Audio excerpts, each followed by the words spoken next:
evening to you. Welcome to TV 47 Weekend. To topics just for you.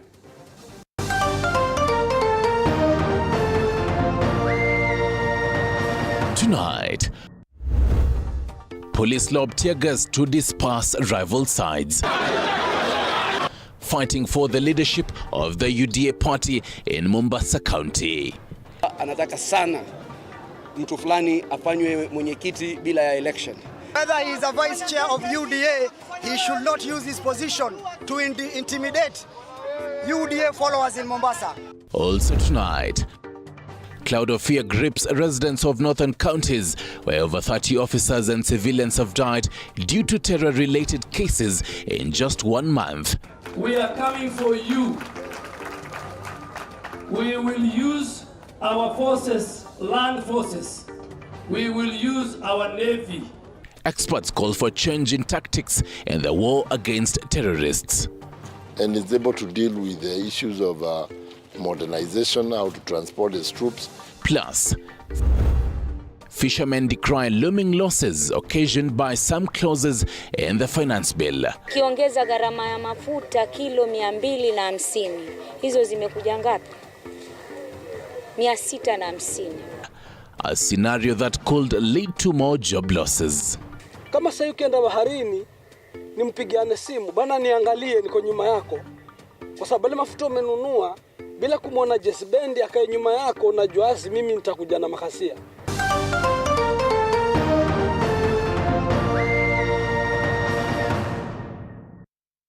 Catherine Simalizo on the sign language interpretation. I'm used to Stanley Nyeringita. Welcome to the bulletin. You can always talk to us on our socials. In the next 30 minutes, I'll be updating you what is happening in the country and beyond.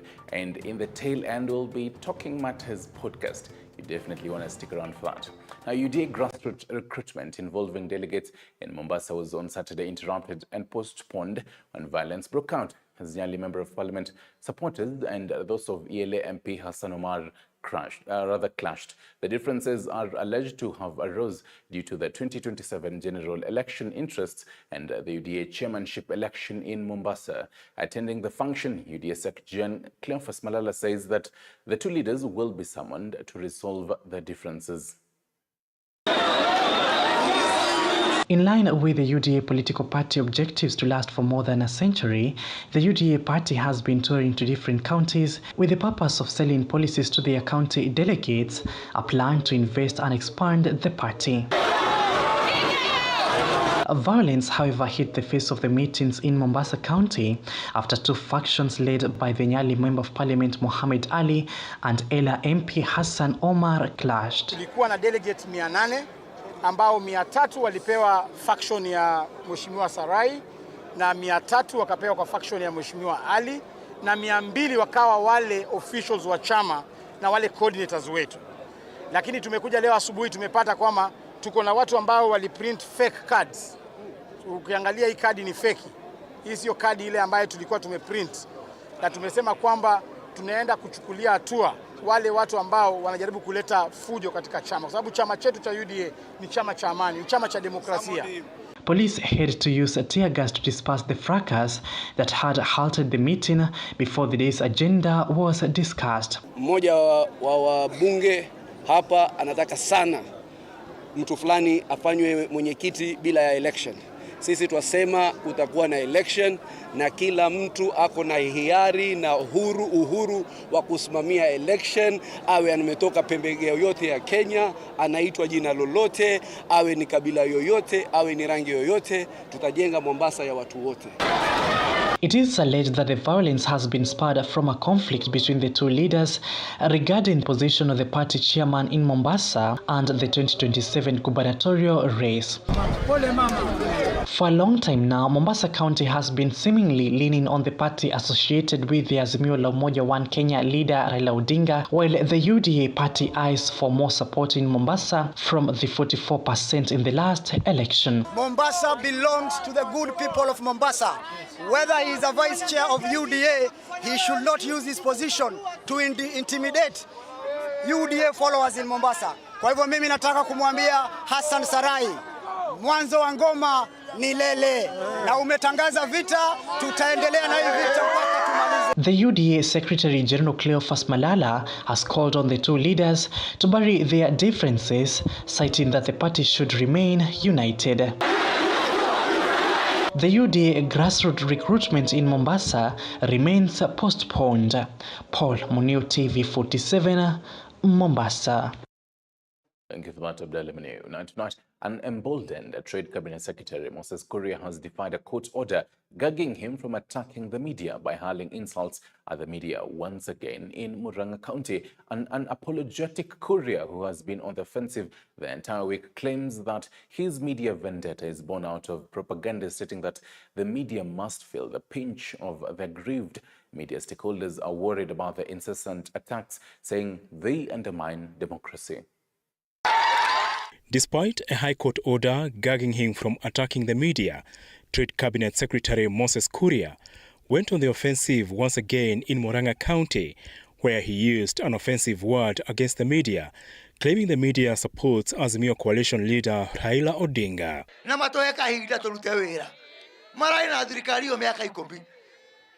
Media maraina candidate wao aretago Raila Amolo Odinga leo wale candidate wao na niaguire neguo mete create candidate wao ne create masoke madone kioge neguo. The same way the courts have been persuaded to gag Moses Kuria from holding the press to account, I want the same courts, when leaders go to court and ask them to restrain the media from criticizing leaders, the same courts must give same orders. An emboldened Kuria, now backed by the top Kenya Kwanza leadership in his media attacks, says the media must feel the pinch of the aggrieved, citing negative stories about him. This is after an expose revealed an edible oil scam implicating him in the scandal.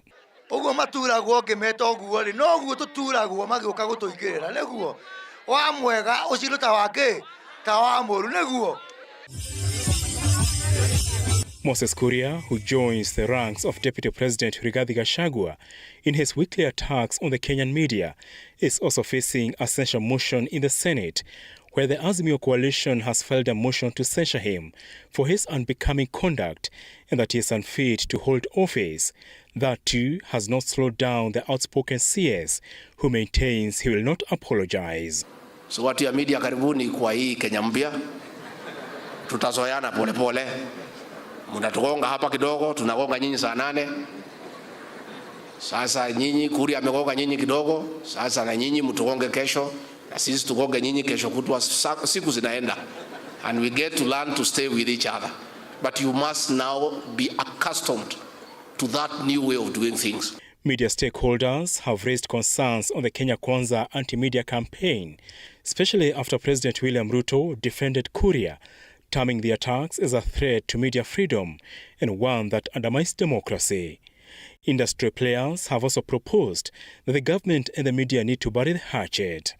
Since last year's election campaigns, Kenya Kwanza branded the Kenya mainstream media as pro-Azimio, a narrative the current administration continues to hold, with many fearing it might become a government policy.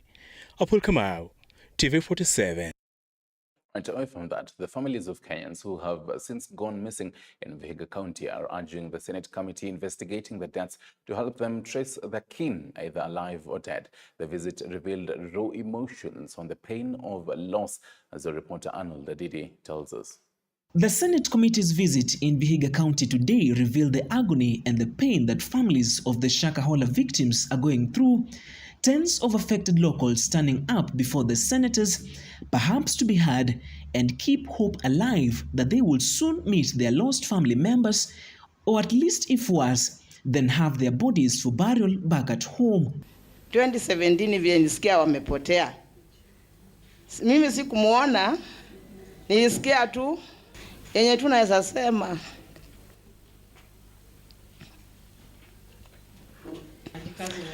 Kama mnaweza kutusaidia, mtusaidie. Vile tunaweza pata tu hizo mili, tuzishike huku nyumbani.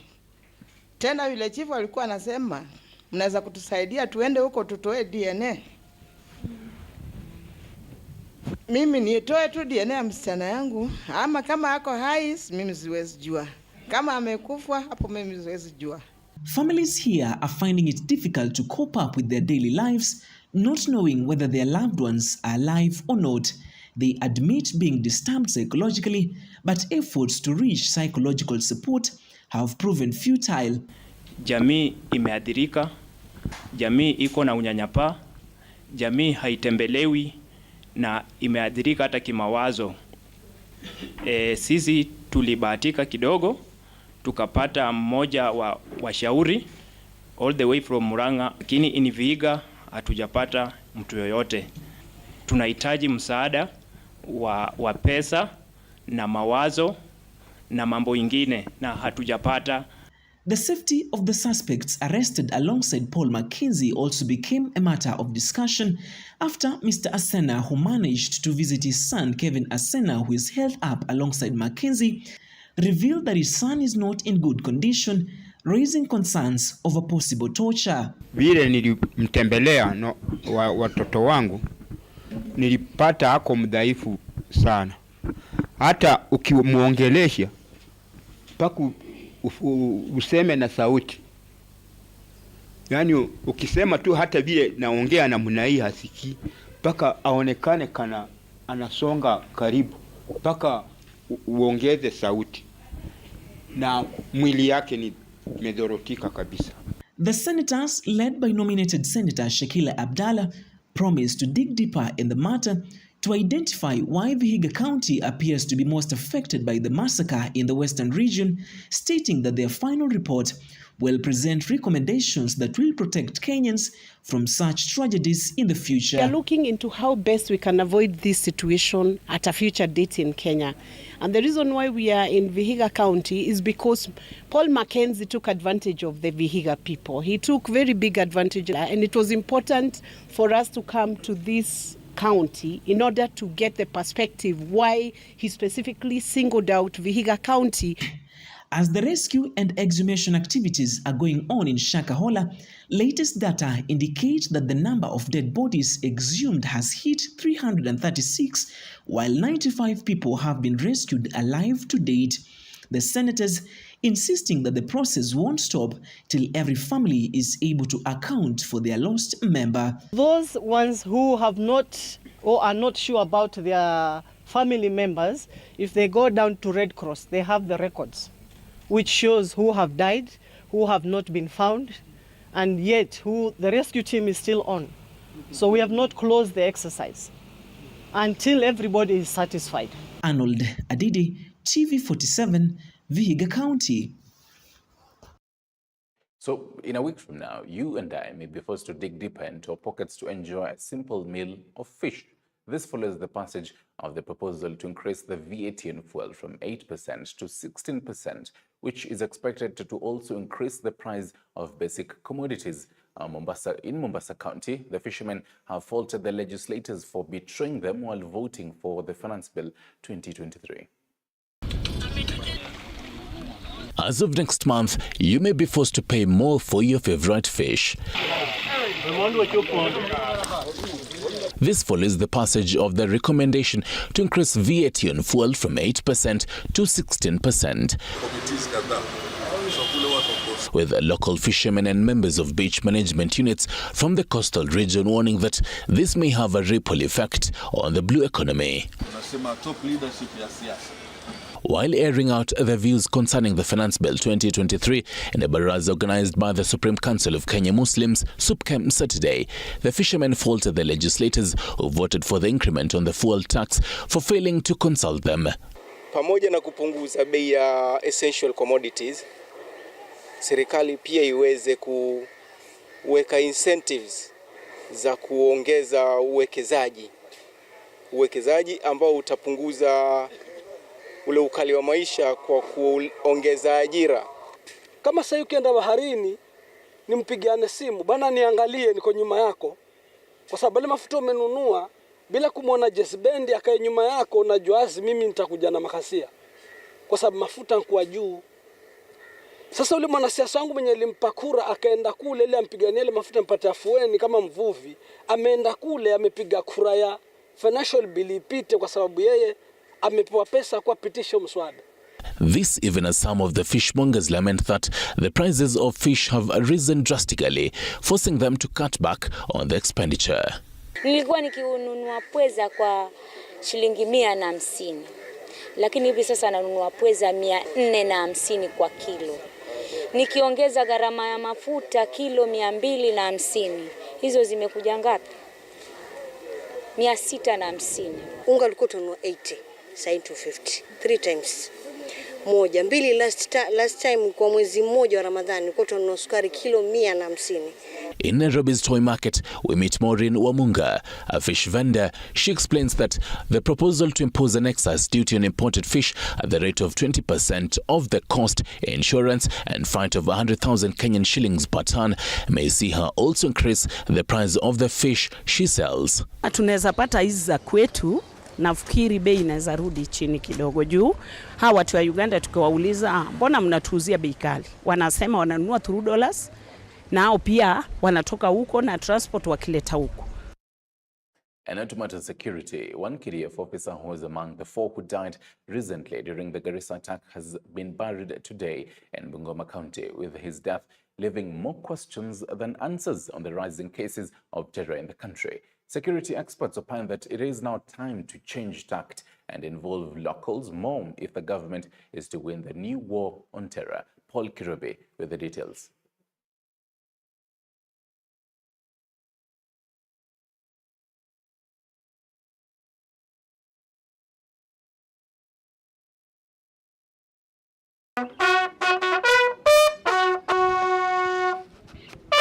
Michael Masika, among the GSU officers who was killed in a suspected terror attack last week, was buried today in Bungoma County. It is said that the car they were traveling in while on a mission was hit by an IED that was allegedly planted by the Al-Shabaab militia.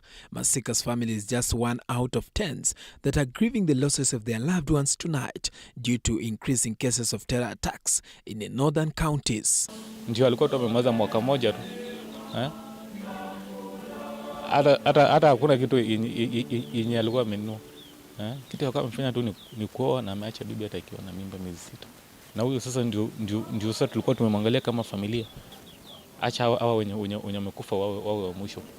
For the last 3 months, counties bordering Somalia including Lamu, Garissa and Mandera have witnessed an upsurge in terrorist attacks that left several members of security agencies and civilians dead. In the last 1 month alone, Al-Shabaab has carried out at least 10 attacks in Garissa, Wajir and Mandera, leaving more than 30 security officers dead. At least 22 officers have died in the last 2 weeks in Garissa and Lamu counties, while one suspected attacker was arrested last Thursday on the Garissa-Dadaab road by a multi-agency team.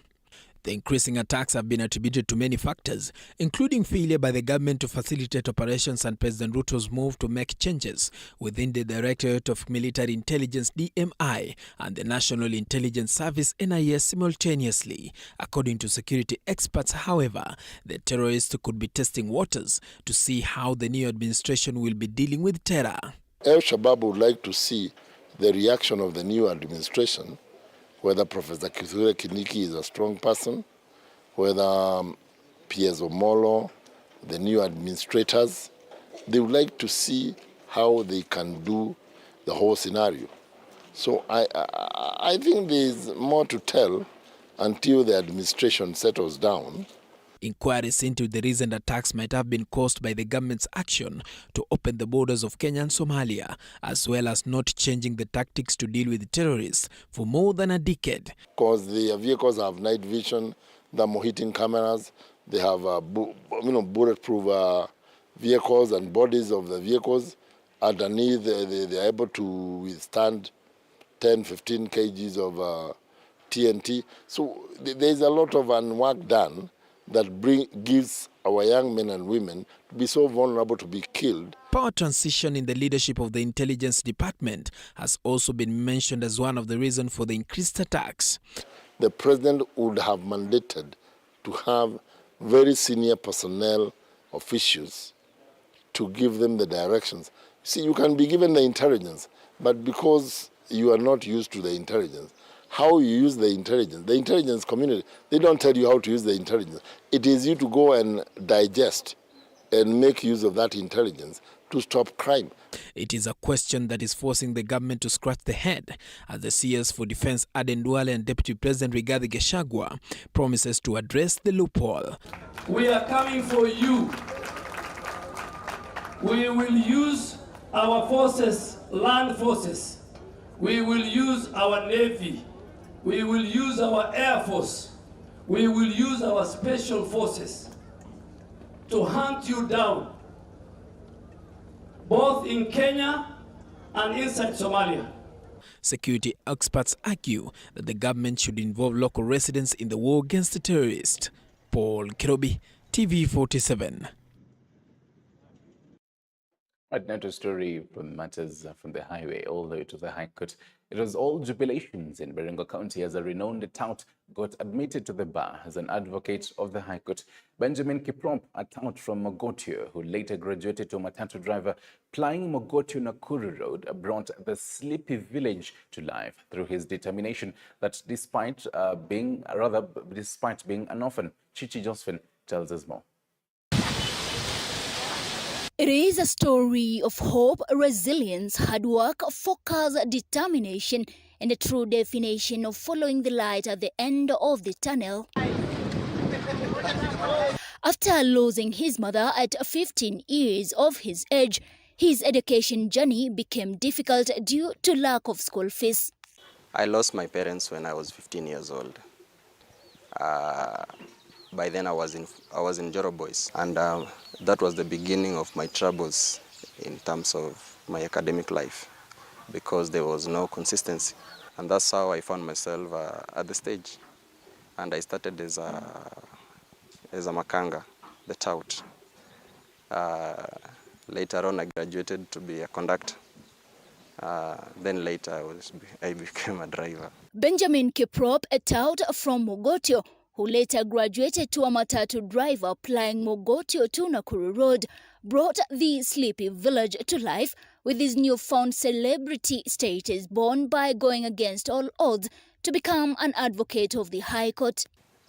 In 2021, I reverted back to being a driver after the deferral. I deferred the Kenya School of Law, and I went back to be a driver.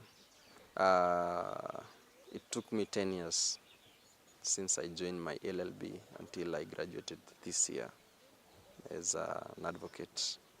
After completing Form 4 in the year 2008, Benjamin did not attain the point that could have led him to further his studies. It is at this point that he opted to be a tout in Mogotio stage. I was in and out of school most of the time because of school fees related issues, and also for lack of upkeep. And that's how I found myself at the stage.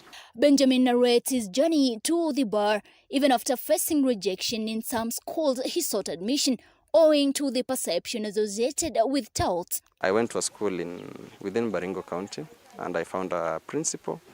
I told him that for that period I was working as a tout at the stage.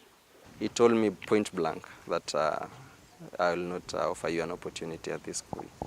Reason being that people who have worked at the stage, most of them are drug abusers.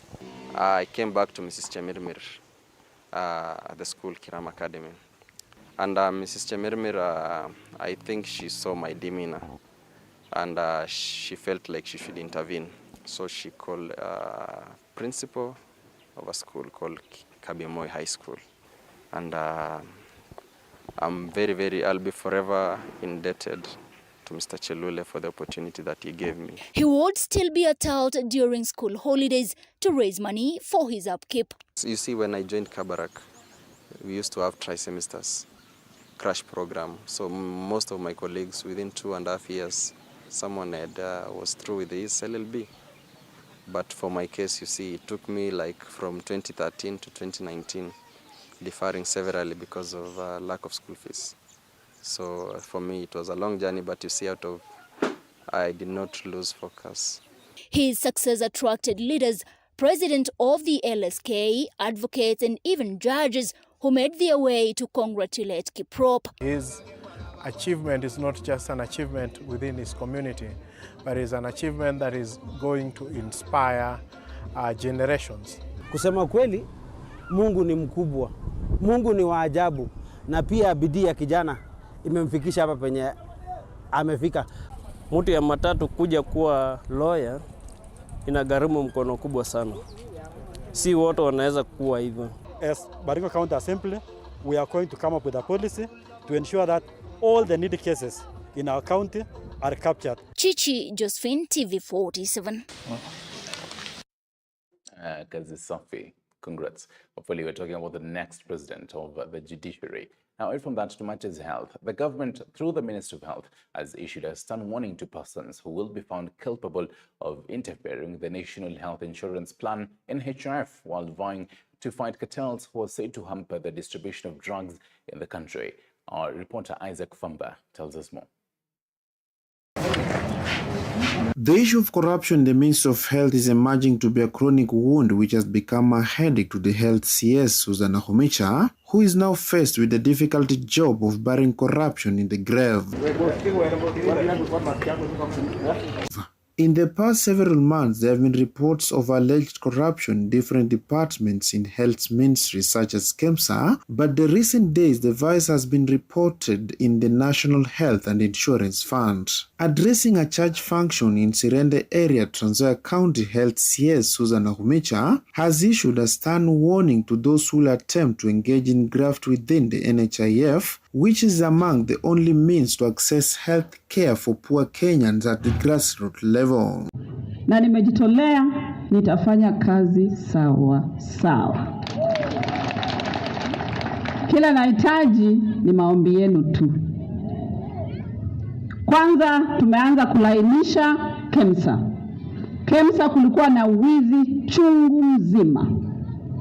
Lakini mimi na kifagio yangu nimeanza kufagia. And I'm sure in the next few months tutakuwa tumemaliza kufagia KEMSA, mambo itakuwa iko sawa. Pili ni kufagia NHIF. Hii NHIF inasaidia watu wengi sana. As one way to boost the health sector, the government has pledged to improve provision of health services through the employment of community health promoters, as the government plan to launch the program soon. Leaders who accompanied the minister also emphasized the importance of the NHIF insurance plan for the health of the citizen, while asking them to register for the plan. Kuongeza hizi pesa za NHIF ili iweze kusaidia watu wetu. Na mimi ningependa kuomba huyu mheshimiwa Furaha, vile mnamuona hivi, katika wadi yake alirejista watu 4,000, akawafanyia full payment, na kuanzia mwezi wa 8 wanaanza kupokea matibabu. Na kulingana na yeye jinsi ambapo anatuambia, anatamani sana watu wetu wote wa hapa Trans Nzoia waweze kuwa na NHIF. Isaac Famba, TV47, Trans Nzoia County. Let's cross the borders, and the Wagner leader Yevgeny Prigozhin has promised to topple the Russian military. This is after his soldiers had crossed the border from Ukraine into Russia, where they took control of the city of Rostov-on-Don. However, in a retaliatory tone, Russian President Vladimir Putin has said that action will be taken against the Wagner mercenaries. Prigozhin had earlier accused Russia's top military brass for ordering a rocket attack on Wagner's field camps in Ukraine. The Wagner mercenaries have been fighting together with Russia in Ukraine. However, the mutiny is a friction of a long-running feud between the Wagner Group and Russia military chiefs.